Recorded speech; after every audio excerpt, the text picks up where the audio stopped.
Okay, so I am back with part 2, and I will also show you the second film I got in the Sainsbury's Blu-ray 2 for 10 deal that I got whilst I was on holiday in Belfast, and that is From Hell, directed by Hughes brothers and starring Johnny Depp and Heather Graham.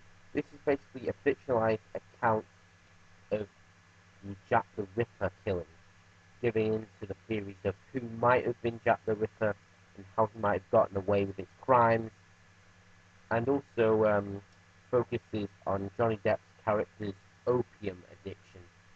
So, anyways, which is kind of weird, is this is like one of the Fox Blu-rays that I've got, and this is a film that sort of tends to start with no menu.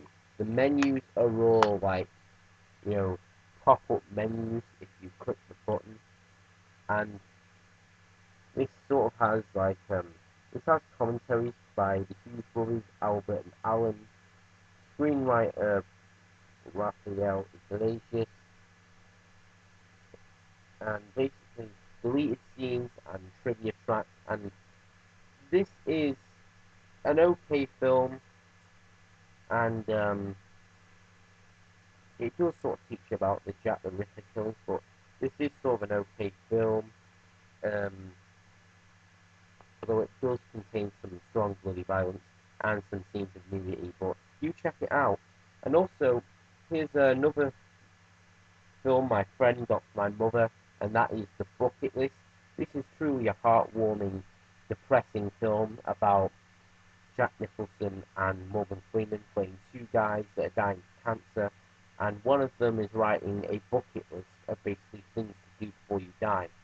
This kind of appeals to me because I too have a bucket list on bucketlist.org.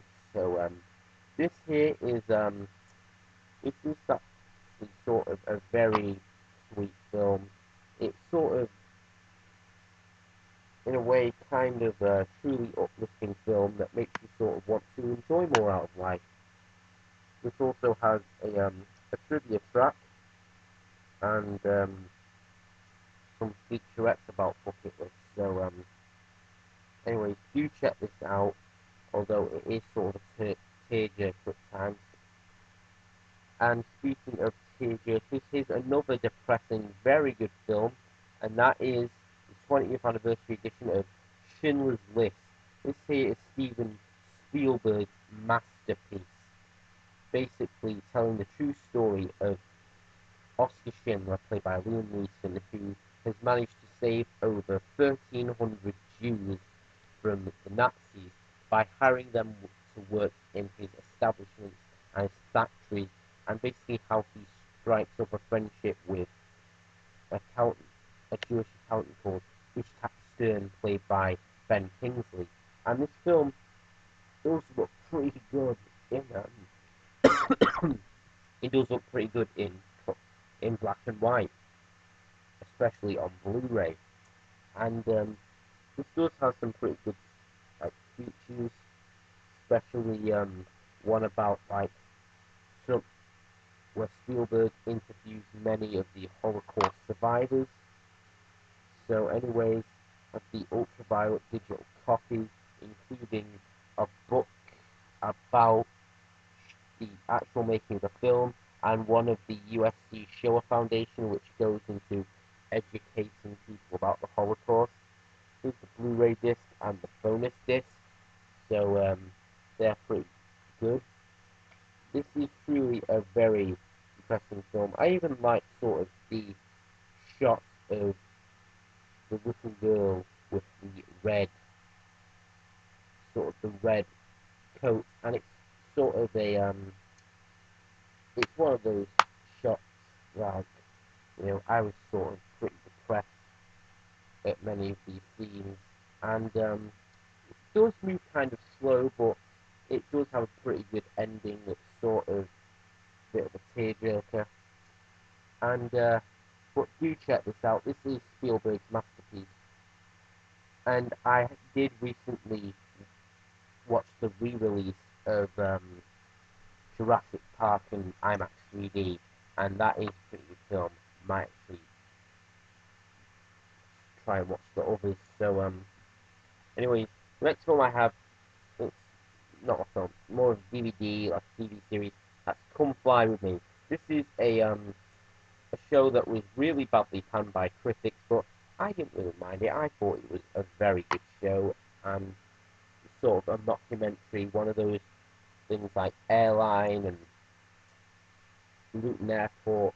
It's basically a mockumentary and a rip-off, and it kind of has the same formula as Little Britain, where they're all playing sort of different characters, and really made me laugh at times. There's some funny episodes and all, but you check this out.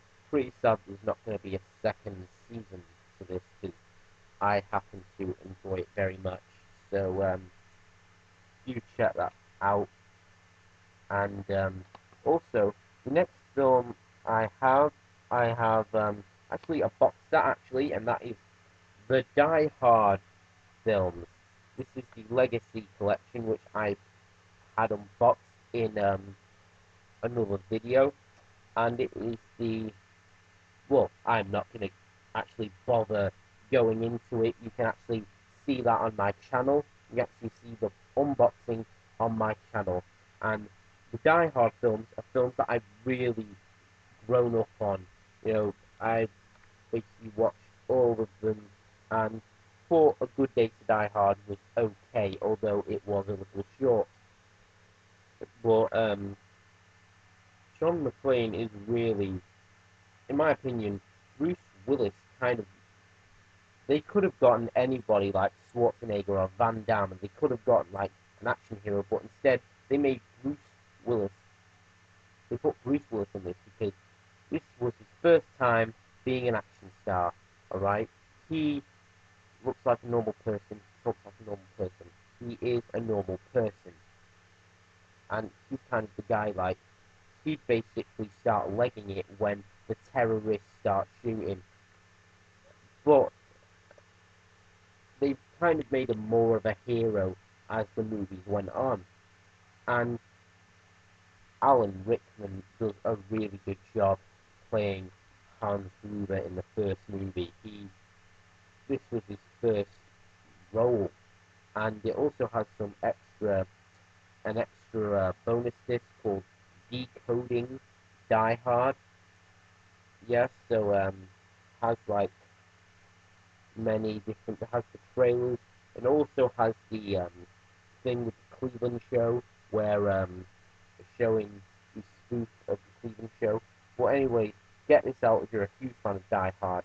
This has this has it may be like, okay, for example, they got all these just the old discs of the first 4 films, and but if you sort of buy them all individually, they do come with the Decoding Die Hard discs. So in my opinion, you best get off getting this trilogy. This costs 31 quid at Asda, and it is sort of a bargain. So do check this one out.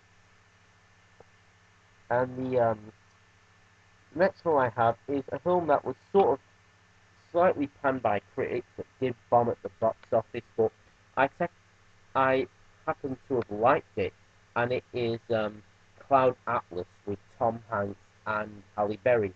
This is one that was done by the Wachowski brothers and Tom Tykwer, some German filmmaker who I happen to have never heard of. And it's sort of a good thing of basically having all these stories intertwined with each other.